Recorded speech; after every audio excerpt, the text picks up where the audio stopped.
What is the long-range solution of those struggling to make ends meet? A local nonprofit has a novel way to get results in a nation where extreme poverty is common. We have found that giving handouts does not work, that they can become very dependent on us, and that's not what they want to do, and it's not what we want to do at Microfinancing Partners in Africa. This St. Louis global outreach, founded in 2006, has influenced growth within villages of Africa, and success is based upon microfinancing. Microfinancing is a concept that was originated by a man named Muhammad Yunus in India, and it's the idea that if very impoverished people kind of group together and take small loans, very small, $5, $10, the kind of loans a bank would never give, that people could raise themselves up out of poverty slowly but surely. So a microfinancing loan could be to start a new business. That could be a vegetable business, it could be a sewing business. Another way to do it is in a farm area. The farmers prepare their land, grow grass, because what they're going to get is a pregnant cow, and they're going to do what's called zero grazing. So they provide the food for the cow.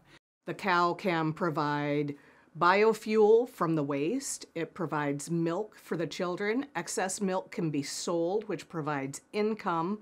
They can fertilize their fields and their farms, which allows for better crops, and then they can sell crops. It just has such a large impact.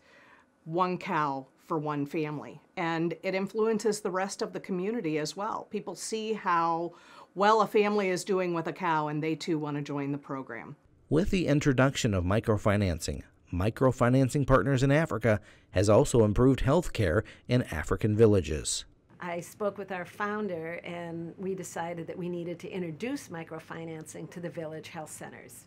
And they would in turn educate the mothers and train them to develop their own microfinancing projects, which would give them a means to pay for their transportation, antenatal care, and delivery. We gave the village health centers the option of coming up with a microfinancing project that would work for their remote villages and for the mothers, and many chose animal husbandry, mostly pigs.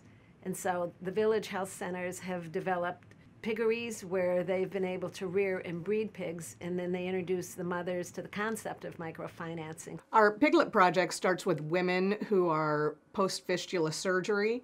They have had a birthing injury repaired, and they're often ostracized from their community. They don't have the resources to raise a cow per se. They don't have the land, they don't have the manpower, but they can handle a pig. And they usually recruit one or two friends to help with the pig. They build a very small paddock.